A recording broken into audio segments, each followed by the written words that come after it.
Up with us this morning, I'm your weekend anchor, Michelle Renee Quinn. We begin this morning with breaking news overnight. Madison Metropolitan School District said it's aware of the social media post claiming Whitehorse Middle School staff members are involved in the sexual assault of a student. An investigation is underway. MMSD is cooperating with law enforcement. The post, made by a parent, alleges her 13-year-old son was removed from school grounds midday without permission.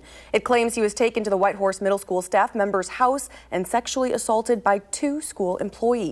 In a response to the allegations, MMSD says, quote, "These matters are being taken very seriously and a team was immediately pulled together to address the situation."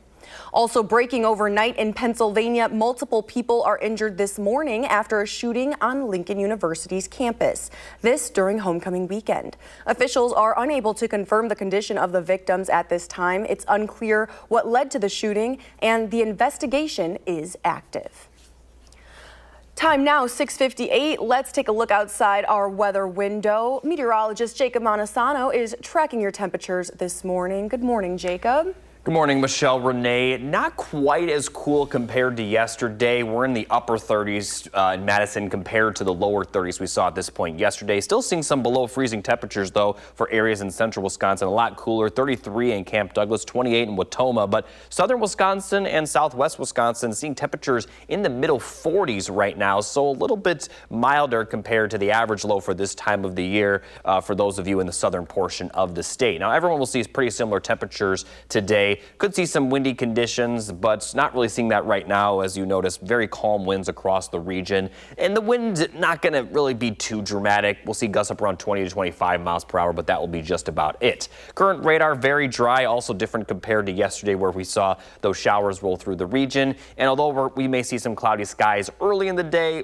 we're going to see plenty of sunshine in the afternoon. At times, we'll barely have any clouds in the skies. So pretty good today as those high temperatures will reach around 60 degrees. Yesterday, they didn't even get to 50 in Madison, so certainly going to feel warmer today. Again, a little bit of a breeze, but the wind's not really going to be a big factor at all. A little bit warmer possibly in La Crosse, but overall pretty similar. High temperatures in the lower 60s.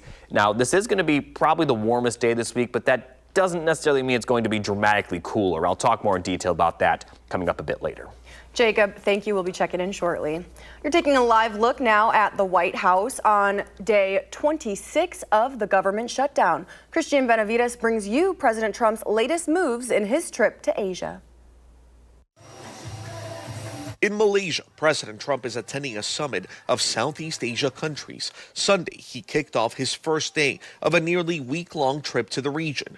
He presided over a peace deal ceremony between Cambodia and Thailand. The two countries had been feuding since May, leading to an armed conflict in July. This is a momentous day for all of the people of Southeast Asia as we sign a historic agreement to end the military conflict between Cambodia and Thailand. Cambodia's Prime Minister, Hun Manet. And reflecting the gratitude of the Cambodian peoples, I have nominated President Donald J. Trump for the Nobel Peace Prize.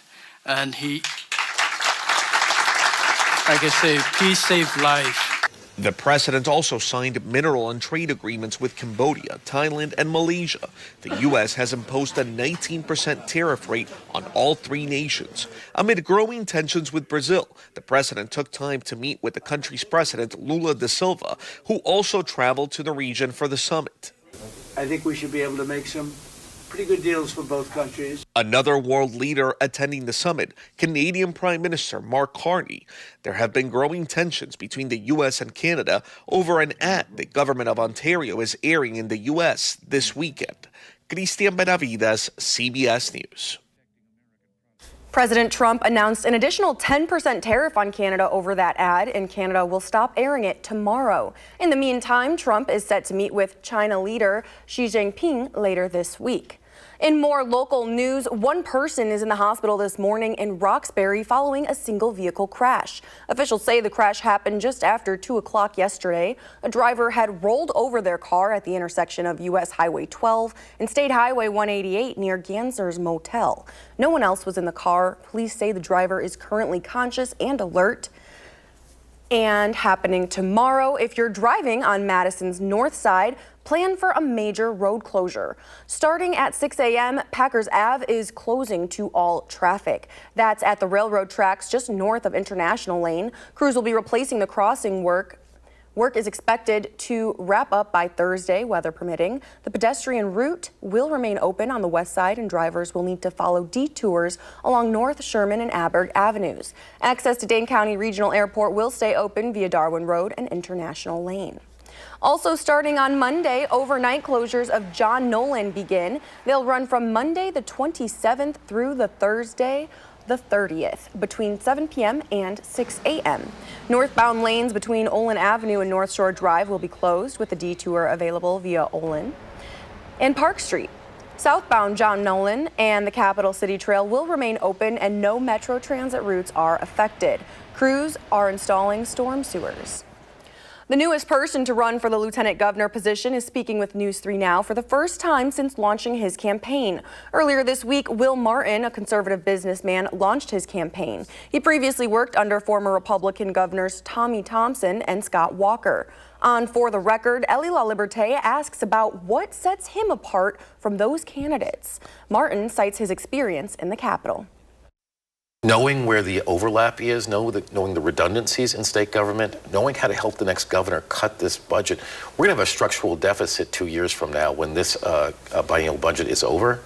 Having somebody on that ticket who understands where we can cut and make sure that we're using a scalpel, not a mallet in this process. Martin joins two other Republicans in the primary, former Lancaster Mayor David Varnum and Waukesha County Technical College student Cyril Sablich. You can see more of Elie LaLiberte's interview with Martin on For the Record. That's today at 10:30. In your consumer alert this morning, Tesla is recalling more than 63,000 Cybertrucks in the U.S., and that's because the front lights are too bright. The concern is that they may cause a distraction to other drivers and increase the risk of a collision. The National Highway Traffic Safety Administration said the recall includes certain Cybertrucks with a model year between 2024 and 2026. The federal agency said Tesla is not aware of any related collisions, injuries, or fatalities. In more consumer news, many Wisconsinites may be eligible for cash after multiple states settled with an online clothing retailer accused of automatically enrolling customers in its VIP membership program. Wisconsin Attorney General Josh Kaul announced a $4.8 million settlement with TFG Holding, saying consumers should have clarity about any program they're signed up for. TFG sold brands like Just Fab, Shoe Dazzle, and Fab Kids. Customers who enrolled in the VIP program before May 31st, 2016, and only made an initial purchase are eligible. The DOJ expects consumers to receive over $117,000 in restitution. Locally, DATCAP is issuing a new scam warning for health insurance open enrollment. Agency officials and the Office of the Commissioner of Insurance say fake or misrepresented discount plans are often sold as real insurance. Scammers may pose as trusted companies or agencies to steal money or personal data. Officials urge consumers to verify any plan, ask for full details in writing, and check with licensed providers before signing up. Still ahead in your Capitol coverage, you are hearing from that new candidate. We're previewing that FTR. And Jacob. I'll have a full look at your Halloween week forecast coming up. You're watching News 3 Now this morning. Moving forward. Walking is one of the simplest ways to boost your health, but what if you could make it even more effective? Dr. Rupa Shah joins News 3 Now's Kyrian Lee for this morning's health conversation. More people are turning to weighted vests to level up their daily walks. Joining us now is Dr. Rupa Shah, SSM Health Family Medicine physician and wellness coach, to break down the pros and cons of adding weight to your walk. So I guess first and foremost, this isn't something I have tried before, but why should some people consider adding a weighted vest to their walking routine? A weighted vest is going to add, again, just a little extra weight to your workouts, which is going to increase your workload and put a little bit more strain on those muscles, muscles of your abdomen, your back, muscles that support your knees, your ankles, your feet. So in essence, you're giving a little bit more workload, which could increase your cardiac work and then help you with a little bit of weight loss as well. Okay, so there are some pros, but what are some of the disadvantages here for some people?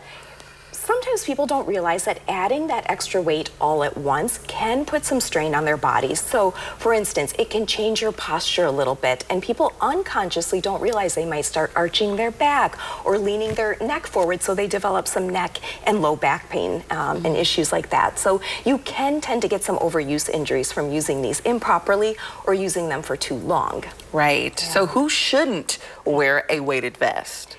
If you already have some chronic joint or muscle conditions, chronic neck pain, low back pain, I don't think this is going to be the trend for you to try. Again, I think if you have some chronic pain syndromes and you're already straining your muscles and your joints, this may be something you might want to avoid. And lastly, what should we look for in a weighted vest if this is something we're looking to get into?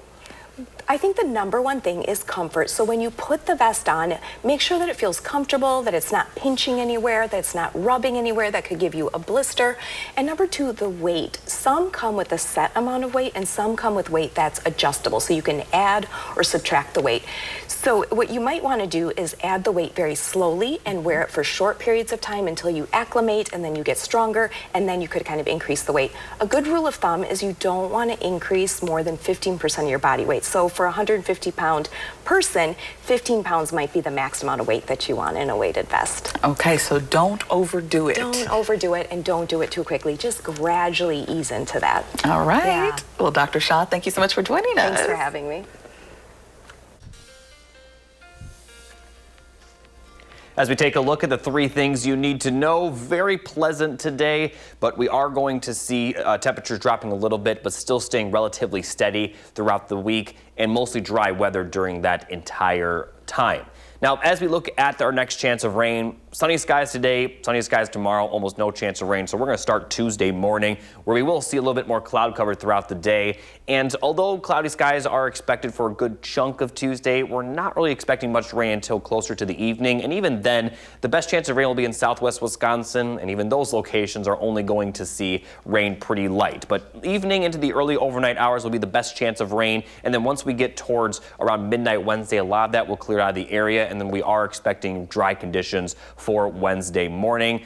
So that's going to really be the only chance of rain this week. And as you can see, most of the area may not see any rain at all. So a very dry week is expected, and it looks like the dry weather may continue into next week as well.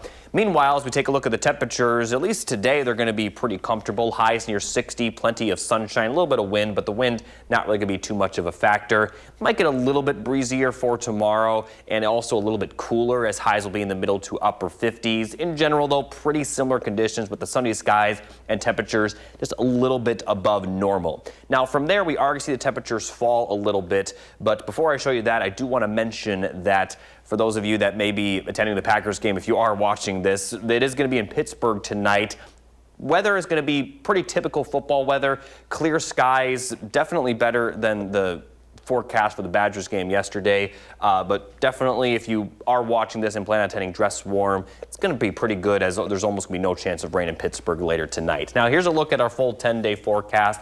60s potentially tomorrow as well for La Crosse. Madison will more than likely only see highs in the upper 50s tomorrow. Then the cloudy skies with a small chance of rain Tuesday. And notice the temperatures, they are going to drop a little bit as we get towards the end of the week, but not drop too much. Now, the average high for this time of year is right in the middle 50s. And notice over the next 10 days, we're not going to be too far from it. And on top of the fact that we're also going to be pretty dry, this leads to a very, very quiet forecast over the next 10 days. Again, there is that small chance of rain Tuesday, but right now that is just about it. And the extended forecast continues to bring dry weather and also very seasonable temperatures. And by the end of the 10-day forecast, when I say seasonable, we're talking about high temperatures kind of near 50. So we're really just in that time of the year now where pretty much every day will at least be chilly at times. You know, today will be the warmest day, but even right now, if you step outside, it's very chilly out there. So take advantage of the weather today, because as you can see, we'll get a little bit cooler, but still not going to see any big temperature swings or really much rain at all going forward. Yeah, Jacob, thank you. I guess they call it October for a reason. Good points. Still ahead, we are talking about your wallet and the scary prices of Halloween candy. It's Weekend Mornings. Keep it here. Watching News 3 Now this morning. Moving forward. Welcome back. This October, scary costumes and movies are not the only things spooking us Americans. More than half say they're cutting back on their Halloween spending due to inflation and tariffs. It's haunting candy aisles too, and CBS's Ali Bauman explains. Mitchell Cohen knows what makes Halloween sweet. Cookies and cream fangs and ghost toast. And as customer orders ramp up, this Candyman is ready. Halloween is our Super Bowl. You know, this is our busiest month of the year. He's the third-generation owner of Economy Candy, the oldest candy store in New York City, started by his grandfather during the Great Depression. Keeping candy affordable is in his blood. This year, the costs are scaring him. We are feeling it, but we hope that, quarter to quarter things will change. We're hoping to stave off raising prices for as long as we can. Over the last 5 years, overall candy prices have surged nearly 37% due to inflation, tariffs, and weather. Cocoa alone saw a 310% increase in price last year due to droughts in West Africa. Still, Americans are expected to spend nearly $4 billion on sweets this year. Leanne Rod and her family from Nashville expect to spend $50 more than last year for about 400 trick-or-treaters. Trying to buy more, probably, just say, give them more, like the sugar cane and less the chocolate. It's cheaper. Rebecca Rickert with Empower, a financial services company, surveyed 2,000 Americans on Halloween spending. People are still getting ready for the celebrations, but they may be pulling back in some areas, like buying smaller sized candies or changing what's in the treat bag this year. Cohen says his store is eating some of the costs. £5, same price it was before the pandemic. To attract new customers and keep regulars happy. I had customers come up and thank me for not raising prices like everybody else's. And it's great to hear, and it makes you feel good.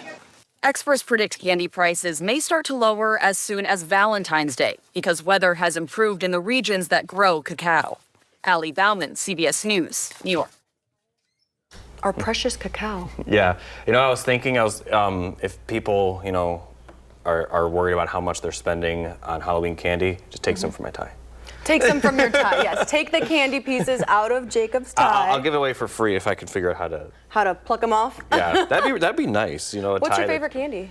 Out of the chocolates on your tie. On here, definitely Hershey's. I actually don't even know what these are. I've never heard of them. And obviously these are like regular Face Kisses. the camera a little bit more. Oh yeah. There we go. Yeah. There we go. I like there, that way. The Hershey's right there. The That's regular my favorite. Hershey's? Yeah. Okay, well this one's my favorite. Mr. Goodbar right there. I've never had Mr. Goodbar. Oh, we're gonna have to get you one. All right, maybe. I'll find one. I'll bring it in next week. A week from today, I won't be here for the Saturday after Halloween, but I'll be here November 2nd, next Sunday. A Halloween Jacob's candy first tasting. Goodbar. That'd be fun. Yeah. There we go.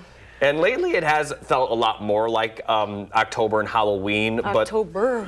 But that was not the case earlier in the month. Let's take a look at the temperatures throughout the month compared to normal. Each day indicates, the red indicating that the temperatures were above normal that day, the blue indicating the temperatures were below normal. And you can see lately we've seen a lot more below normal temperatures. But to start the month, almost 20 degrees above normal at the very start. And you can kind of see that change in the temperatures compared to normal over the last 2 weeks. You could see about a week and a half ago, we had temperatures in the 70s to end the week, but the last 5 days, the warmest high in Madison was only 52 degrees. So it certainly is a lot cooler lately. And as we take a look at the next 10 days, we are going to see temperatures pretty similar to what we've seen lately. But notice the normal high of 55, and that's going to drop into the lower 50s by the end of the 10-day forecast. So for the most part, we're going to see temperatures pretty close to normal, and this is just the kind of temperatures that we really need to get used to. And looking at the 8 to 14-day temperature outlook, Wisconsin is going to kind of be wedged between above normal temperatures to the west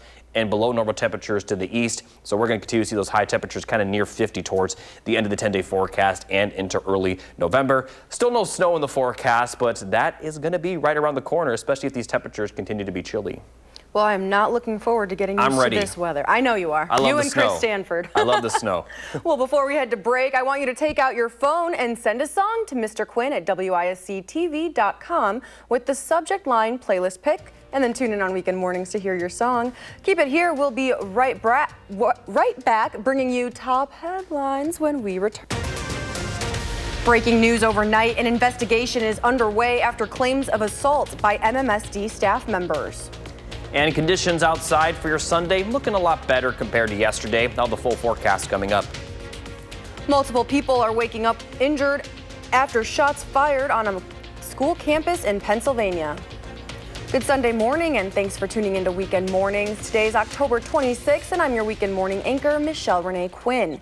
We begin this morning with breaking news overnight. Madison Metropolitan School District said it's aware of the social media post claiming Whitehorse Middle School staff members are involved in the sexual assault of a student. An investigation is underway. MMSD is cooperating with law enforcement. The post, made by a parent, alleges her 13-year-old son was removed from school grounds midday without permission.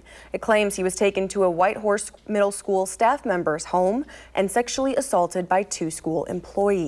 In a response to the allegations, MMSD says, quote, "These matters are being taken very seriously, and a team was immediately pulled together to address the situation."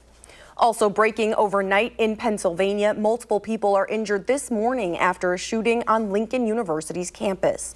This during homecoming weekend. Officials are unable to confirm the condition of the victims at this time. It's unclear what led to the shooting, and the investigation is active. Now let's take a look outside of our weather window. Jacob Montesano is tracking your forecast live from our studio in Madison. Good morning.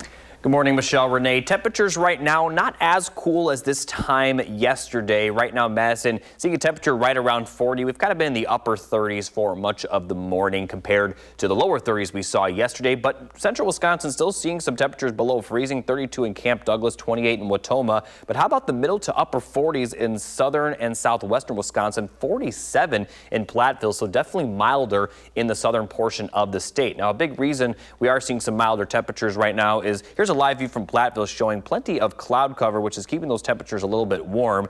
Now, what you're seeing right now is not what we're going to see throughout the rest of the day. We're going to see a lot of sunshine and clear skies. And looking at the current radar, the green you're seeing on the radar, not actual rainfall, just some radar disturbances. So very dry out there, and we're going to be very dry throughout the day. Despite the fact that we're seeing cloud cover right now, we may continue to see it for a few more hours, but once we get to the afternoon, plenty of sunshine, almost no clouds in the sky, and temperatures will be warmer compared to yesterday. We did even hit 50 in Madison yesterday, and we are expected to possibly get to 60 today, so noticeably better. A little windy, but the wind's not really going to be too much of a factor, and it could get even warmer for you folks in La Crosse, lower 60s, plenty of afternoon sun. And I'll talk more detail about the rest of your Halloween week, though, coming up a bit later.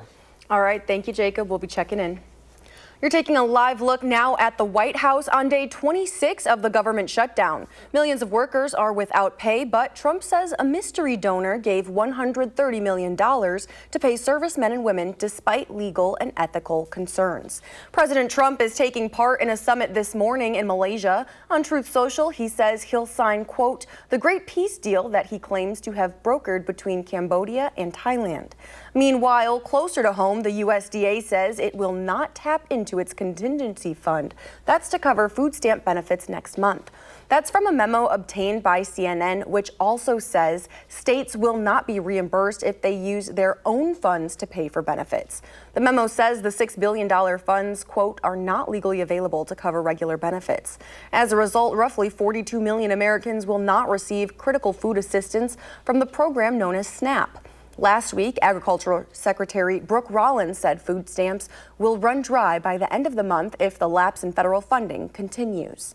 In more local news, ghosts and ghouls took to a Sun Prairie parking lot, not just to haunt, but to get some treats. The city's 6th annual Trunk or Treat took place outside the youth baseball complex yesterday, bringing families together for an afternoon of spooktacular fun. There was entertainment, games, and of course, plenty of candy being passed out by local businesses and organizations.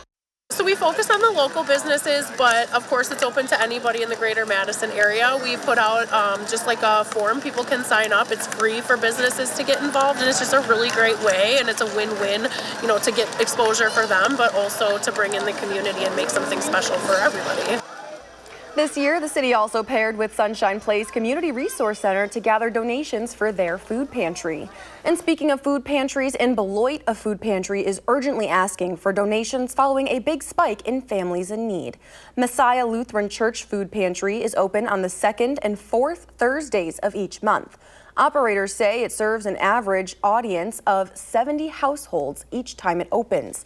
Last Thursday, it served 108 households, which makes a total 40% increase of people served. Those who run the food pantry believe the sudden surge is in large part due to the government shutdown, which is decreasing essential benefits. The pantry is now lacking critical resources to serve local residents and is asking for your help. If you wish to donate, you can contact the church at the number on your screen. That's 608-365-3794. And keep it here because the art of beef Wellington is next. I'm introducing you to Red Circle Inn's general manager and Chef Rich.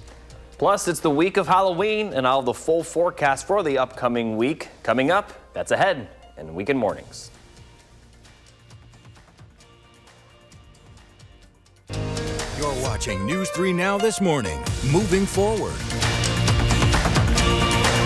Welcome back. Joining me, we have guests from Red Circle Inn. We have the general manager, Kyle, and Chef Rich. Hello. Now, you guys are cooking something up for us because you have a special cooking class coming up this week. So what are we making? So we're doing a classic beef Wellington. We do this every Sunday at our restaurant. So we wanted to do a cooking class. We're the same thing. So today we do a 22-ounce Chateaubriand. So we do a beef Wellington for 2, which is kind of nice. This is our seared off piece up front. We have a little bit of Dijon. We're just going to hit that there. Next to that, we have some duck sauce. So this is a mushroom blend that's cooked down with shallots, garlic, thyme, white wine. Okay. Now, you made all of that ahead of time, and now you're... Yep, so that way it helps your build really fast. This is prosciutto, which is an Italian ham. This layer right here, we're going to put between some puff pastry that I have down. It's going to help keep all this dry and not get wet when we roll it up. Goes here. Tuck it in. Then we're just going to roll this. You want to get this in your fridge a couple hours early. And now this class is taking place October 29th. That's this Wednesday. What can guests expect when they attend? So we've been doing these cooking classes all year. This is the first year we've been doing them. And it's a way for you to learn how we do things in the restaurant. It's not hands-on, but you get to watch Chef and his techniques, ask questions, and then taste the great food. We find that sometimes when you have hands-on cooking classes, if you make the food wrong, you tend to go home making it wrong, or then you don't get served food that's correct anyways. Everyone thinks beef Wellington's a really daunting task, but really, it's just about having all your ingredients and steps together. So it's been a really successful venture for us, and we have this one, and then we have another one coming up in November for holiday apps. So we're really excited about it. And if this goes well, which it's already, we're almost sold out, so get your tickets. We'll do another one next year. But like Chef said, we do a beef Wellington on Sundays too. So, and as the oldest restaurant in the state of Wisconsin in a supper club, it's something that we're really proud of. Absolutely. And now, is there any fun part of history, a fact that you would like to share with us about Red Circle and what makes it so unique aside from being one of the oldest restaurants in Wisconsin? Yeah, I mean, I feel like, that is a huge tie, 177 years old, started in 1848 as the Nashotah Inn, and then in 1889, Frederick Pabst bought it and changed the name to Red Circle, the Red Circle for PBR. But I feel like in Wisconsin, a lot of people love supper clubs. They're not as many anymore, but it's a comfort food, done really done well or done elevated, but it's something that someone grows up with, and we feel like we have ties with our relish platter, the beef Wellington. This was actually an original dish that was on the old Red Circle Inn menu for like 30 years that their old chef did. So this is also an homage to them that we do. And then 20 minutes in the oven, about 400 degrees, you get this beautiful medium rare. Nice pastry on the outside. This is how it comes out at the restaurant because it is for 2 people, so it's shareable. Then our server comes out with our port wine demi. Ooh. We do a little pour over top, leave some for you. So really, it's a little bit of work in the front, but then you can hang out and have a glass of wine. 25 minutes later, you're having dinner for 2. So there you go. Well, thank you guys so much for joining me. One more time, where can people buy those tickets? You go to our website, it takes you right through it, and yeah. And you get a beautiful meal, and yeah, you won't go hungry. You won't go leaving hungry. All right, well, thank you guys so much for joining us. Now we're sending it to Jacob with the weather. Thanks, Michelle Renee. As we take a look at the 3 things you need to know, pleasant today, fairly dry for much of the week with temperatures pretty steady throughout the week as well. They'll slowly fall, but not going to sway too far from what we normally see this time of the year.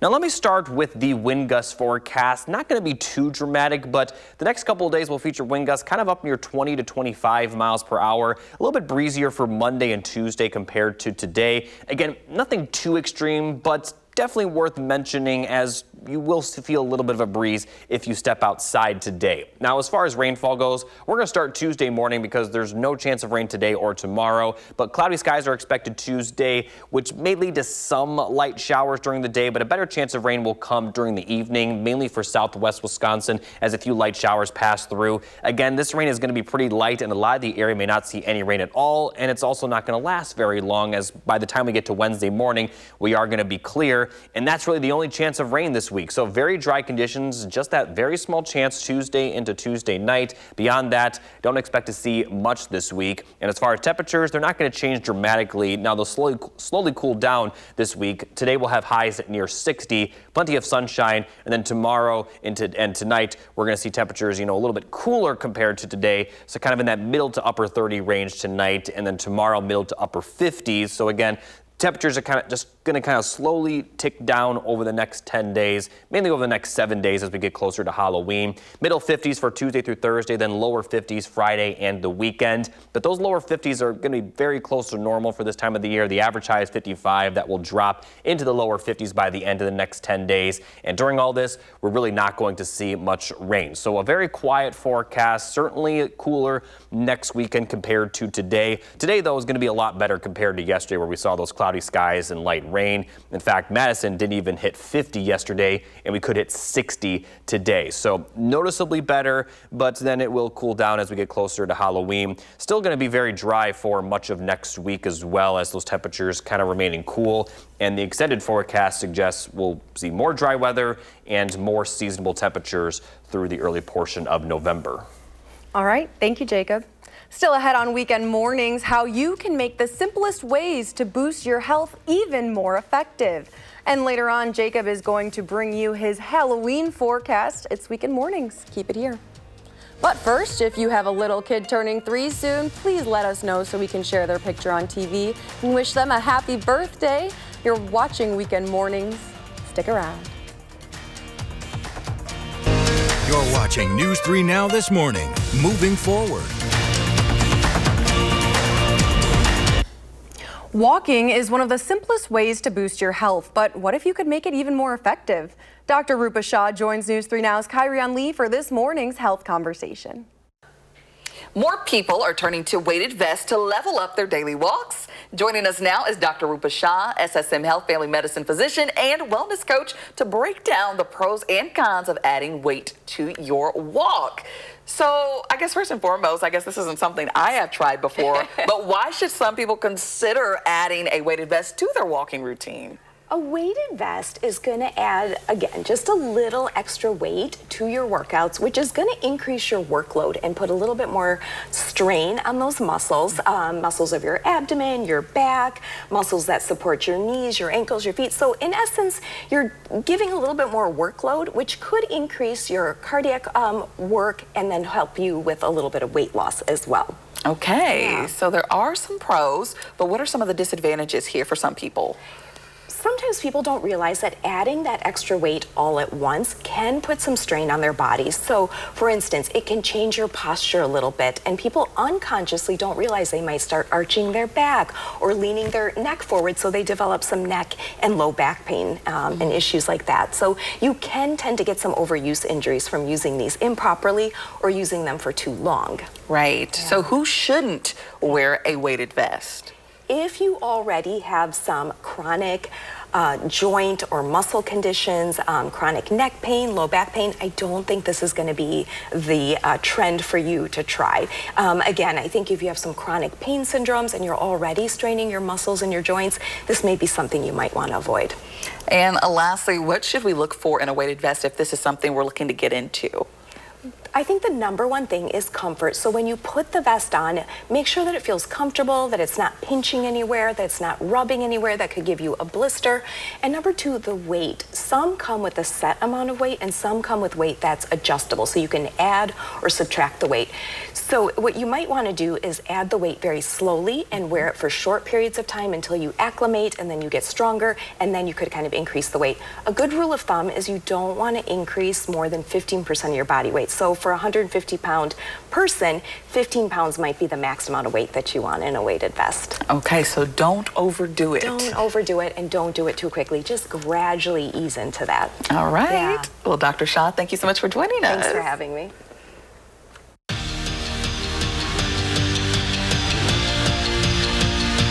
Six losses in a season used to be unheard of for Wisconsin football, but heading into their 8th game of the season, it seems like a sure thing. The Badgers went to Eugene last night to play 6th-ranked Oregon, and last week I told you that Wisconsin lost, and it could have been worse, but it didn't matter. But last night it kind of did if you're looking for moral victories. The defense did look really solid on Saturday, but the offense was beyond anemic. The defense could only do so much. In the 4th, Oregon takes a 3-score lead as Janoris Wilson does his dance in the end zone. Wisconsin's Hunter Simmons suffered, completing just 1 pass for 12 yards through 3 quarters, but then there was light. Simmons throws up a prayer for Eugene Hilton Jr. He comes down with it. Offense, yes, offense. And then finally, for the first time in 15 quarters, the Badgers score a touchdown. But I shouldn't be quite so excited for this, although it was exciting. The Badgers lose their 6th straight, 21-7, the final score.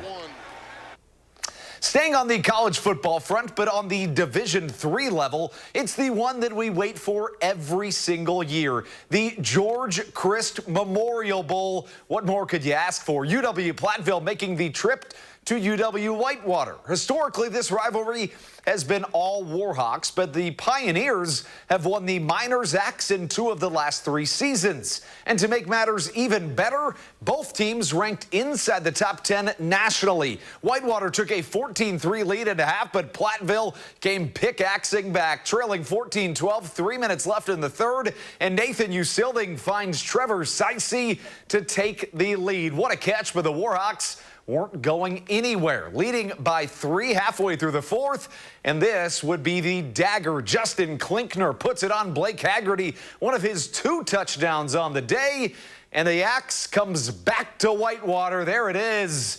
How about that? The Warhawks, they win it by a final score of 29-19. And Wisconsin women's hockey hosted Minnesota State last night. The Badgers looking for an early goal, scoreless in the 1st. KK Harvey shoots, Cassie Hall on the rebound, and that one finds the back of the net. Take another look at it. Hall's 9th goal in 9 games. And then later, just about 10 minutes left in the 1st period. And how about the redshirt freshman? Make that just the true freshman, Adela Shapovalov-Vova. How about that with the score, her 4th goal of the season, and the Badgers go on to win it with ease, 4-0, the final score. That's your morning sports fix. Have a sensational Sunday. Thanks, Andrew. You too. Still ahead on weekend mornings, where you can start your trick-or-treating early, and a special event at the zoo, plus today's morning motivation. That's all coming up. We'll be right back on weekend mornings, but first, a look ahead. Coming up on For the Record, we sit down with Assembly Speaker Robin Vos and the chair of the Wisconsin Democratic Party to talk about how the 2026 midterms are shaping up. Plus, a new candidate in the race for lieutenant governor, why Republican businessman Will Martin is running for the seat again. That's ahead this morning at 10:30 on For the Record. You're watching Weekend Mornings. 3 Now This Morning, moving forward. Well, it's Halloween week and it's starting a little early for some communities. In our viewing area, they have trick-or-treating scheduled tonight. That's Beaver Dam and Juneau have trick-or-treating tonight from 4 to 6 p.m. Highland has trick-or-treating from 2 to 5. The city of Mayville is scheduled from 3 to 5, New Glarus from 2 to 4, and Wisconsin Dells from 1 to 4 p.m. Now you can see a full list of those trick-or-treating times on our website, channel3000.com. And if you're looking for Halloween fun in Madison, Boo at the Zoo is returning ahead of Halloween. This, of course, at the Henry Vilas Zoo in Madison. You can join in on all of the fun for free. This is a family-friendly event. There's trick-or-treating throughout the zoo. You can also enjoy free carousel rides and extra animal enrichment.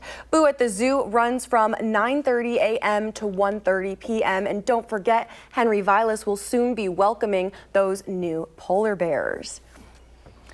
Now, let's get to today's morning motivational quote from Billy Cox, who was a bassist well known for his work with Jimi Hendrix. Yes, and Billy says, being ready is a myth. You start, you suck.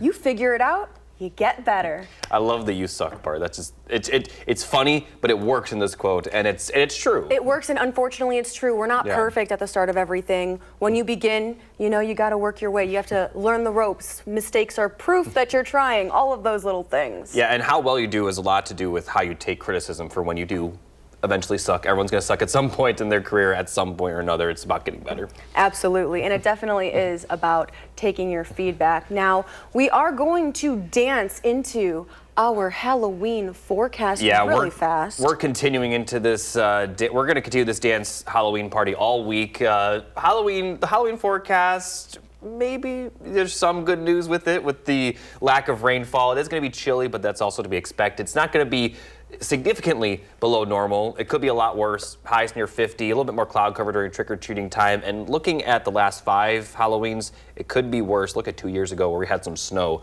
and temperatures in the 30s. So not too bad, all things considered. Right, no snow, we're good to go. Yeah. Thanks, Jacob. And thank you guys for watching Weekend Mornings. Coming up next is CBS Sunday Morning, followed by Face the Nation and For the Record.